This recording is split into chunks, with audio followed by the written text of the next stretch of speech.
Hi കൂട്ടുകാരെ, കില്ലാടി കൂട്ടത്തിന്റെ പുതിയൊരു ചാനലിലേക്ക് എല്ലാവർക്കും സ്വാഗതം. അപ്പോൾ ഇന്നൊരു ടെക്നിക്കൽ ആയിട്ടുള്ള ഒരു വീഡിയോ ആണ് നമ്മൾ പങ്കുവയ്ക്കുന്നത്. DTHന്റെ തന്നെ ഒരു വീഡിയോ ഞാൻ നേരത്തെ ചെയ്തിട്ടുണ്ടായിരുന്നു. അതിന്റെ രണ്ടാമത്തെ പാർട്ടാണ് ഞാനിപ്പോൾ പരിചയപ്പെടുത്താൻ പോണതാണ്. അപ്പോൾ ഈ DTHന്റെ ഞങ്ങളിപ്പോൾ ഉപയോഗിക്കുന്നത് 2 മീറ്ററുകളാണ് ഉപയോഗിക്കുന്നത്. ഒന്ന് ഇങ്ങനെയുള്ള ഒരു സാറ്റലൈറ്റ് ഫൈൻഡർ, ഇത് ഡിജിറ്റൽ അല്ല, അനലോഗ് ഫൈൻഡറാണ്. ഇത് വരുന്നത് ഒരു ഡിജിറ്റൽ മീറ്റർ ആണ്.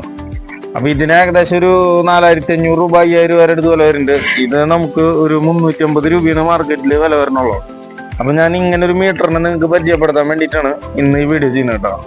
അപ്പൊ ഇങ്ങനെ ഒരു മീറ്റർ നമുക്ക് ഫ്ലിപ്കാർട്ടിലൊക്കെ ലഭ്യമാണ്. ആ ഒരു 350 രൂപ 400 രൂപ 450 രൂപ ഉള്ളിലാണ് ഈ മീറ്ററിന് വരണുള്ളൂ. അപ്പൊ നിങ്ങളുടെ വീട്ടിൽ നിങ്ങൾ DTH കണക്ഷൻ ഉപയോഗിക്കുന്നവരും പുതിയതായിട്ട് ഈ DTHന്റെ കണക്ഷൻ ഫിറ്റ് ചെയ്യാൻ പോണവർക്കും ഈ ഒരു മീറ്റർ വളരെ ഉപകാരപ്പെടും. അപ്പോൾ വില തുച്ഛവും ഗുണം മെച്ചവും. ഞാനായാലും സർവീസിനൊക്കെ പോകുമ്പോൾ ഏറ്റവും കൂടുതൽ ഉപയോഗിക്കുന്നത് ഈ മീറ്ററാണ്. എന്താ വെച്ച് കഴിഞ്ഞാൽ ഇതിന് ഉപകാരം എന്നിട്ട് വെച്ചാൽ ഇതിൽ കറണ്ട് കൊടുക്കണ്ട, നമുക്ക് ഡയറക്റ്റ് സെറ്റ് ബോക്സിൽ നിന്ന് തന്നെ ഇതിലേക്ക് കണക്ട് ചെയ്ത് ഉപയോഗിക്കാൻ പറ്റും. അപ്പൊ ഇതിന്റെ വർക്കിംഗ് എങ്ങനെയാന്ന് വെച്ച് കഴിഞ്ഞാൽ ഒരു പുതിയതായിട്ട് ഒരു ഡിഷ് ഇൻസ്റ്റാൾ ചെയ്യാനായിട്ട് നമ്മൾ തന്നെ ശ്രമിക്കുകയാണെങ്കിൽ തന്നെ നമ്മൾ ഈ DTH ഫിറ്റ് ചെയ്യാനായിട്ട് മുമ്പ് ഉപയോഗിക്കുന്ന ഈ കാല് നമ്മളെപ്പോഴും 90 ഡിഗ്രിയിൽ ചെയ്യാനായിട്ട് ശ്രമിക്കുക. 90 ഡിഗ്രിയിൽ ചെയ്യാൻ ശ്രമിക്കുകയാണെങ്കിൽ നമുക്ക് ഈ ഡിഷിന്റെ പൊസിഷനിൽ നിങ്ങൾക്ക് എവിടെ ഫിറ്റ് ചെയ്യാനും ഈസിയായിട്ട് ചെയ്യാൻ സാധിക്കും. അപ്പൊ ഇതെങ്ങനെ ഇതിന്റെ ഇൻസ്റ്റാളേഷൻ ചെയ്യുന്നതിന് ഈ മീറ്റർ എങ്ങനെ ഉപയോഗിക്കുക എന്നുള്ളതാണ് ഞാൻ നിങ്ങൾക്ക് കാണിച്ചു തരാൻ പോണത് കേട്ടോ. ഇതിപ്പോ നമ്മുടെ സെറ്റ് ബോക്സിൽ നിന്ന് ഡിഷിലേക്ക് വരുന്ന കേബിളാണ്. അപ്പൊ ഈ കേബിള് നമ്മൾ ഈ മീറ്ററായിട്ട് കണക്ട് ചെയ്യുമ്പോൾ ഈ മീറ്ററിൽ ഓൾറെഡി ലൈറ്റ് കത്തും ചെയ്യും. ഇതിലൊരു ചെറിയ സൗണ്ട് വരും ചെയ്യും.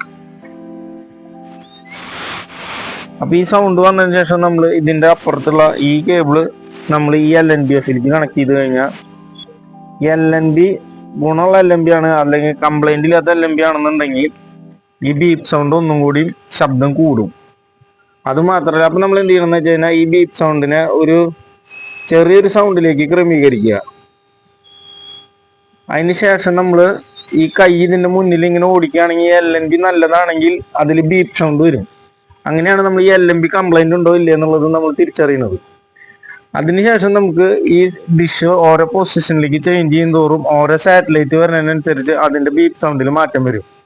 അങ്ങനെയാണ് നമ്മൾ ഈ DTHന്റെ സർവീസ് ചെയ്യുന്നത്. അപ്പോൾ ഇത് നിങ്ങളുടെ കയ്യിലുണ്ടെന്നുണ്ടെങ്കിൽ നിങ്ങൾക്ക് ഈ LNBF കംപ്ലൈന്റ് ഉണ്ടെങ്കിലോ അല്ലെങ്കിൽ സെറ്റ് ബോക്സ് കംപ്ലൈന്റ് ഉണ്ടെങ്കിലോ തിരിച്ചറിയാൻ പറ്റും. കാര്യം സെറ്റ് ബോക്സ് കംപ്ലൈന്റ് ആണെങ്കിൽ ഇതിലേക്ക് പവർ വരില്ല. സെറ്റ് ബോക്സ് കംപ്ലൈന്റ് ആണെങ്കിൽ മാത്രമല്ല, ഈ വരുന്ന കേബിളുകൾ എവിടെയെങ്കിലും ഡാമേജ് ഉണ്ടെങ്കിലും ഇതിലേക്ക് കറണ്ട് വരില്ല. അങ്ങനെയാകുമ്പോൾ നിങ്ങൾക്ക് തന്നെ ഇതിനെന്താണ് പ്രശ്നം എന്നുള്ളത് കണ്ടുപിടിക്കാൻ സാധിക്കും. അതിന് ഉപകാരപ്പെടുന്ന ഒരു ചെറിയ വിലയ്ക്ക് കിട്ടുന്ന ഒരു മീറ്ററാണ് ഈ സാറ്റലൈറ്റ് ഫൈൻഡർ. അപ്പോൾ അതൊന്ന് പരിചയപ്പെടുത്താൻ വേണ്ടിയിട്ടാണ് നിങ്ങൾക്ക് ഞാൻ ഈ വീഡിയോ കാട്ടിയത്. പിന്നെ ഇത് വെച്ചിട്ട് കൂടുതൽ ഡിഷുകളുടെ നിങ്ങൾ ഒരു ഡിഷാണ് ഉപയോഗിക്കണമെന്നുണ്ടെങ്കിൽ മാത്രമാണ്, അല്ലെങ്കിൽ പിന്നെ എല്ലാ ഡിഷിനെ കുറിച്ച് അറിഞ്ഞതിന് ശേഷം മാത്രം നമുക്ക് ഇത് ട്രൈ ചെയ്യാൻ പറ്റുള്ളൂ. അപ്പൊ നിങ്ങൾക്ക് സെറ്റ് ബോക്സ് ഓൺ ആക്കിയതിന് ശേഷം ഇത് വെച്ച് ഓരോ സാറ്റലൈറ്റും കാണാൻ പറ്റും. ഓരോ സാറ്റലൈറ്റ് എത്തുമ്പോഴും അതിൽ ബീപ്പ് സൗണ്ട് വരും. അങ്ങനെ നിങ്ങൾക്ക് നിങ്ങൾ ഉപയോഗിക്കുന്ന DTH ഏതാണോ അതിന്റെ സാറ്റലൈറ്റ് തിരഞ്ഞെടുക്കാൻ സാധിക്കും.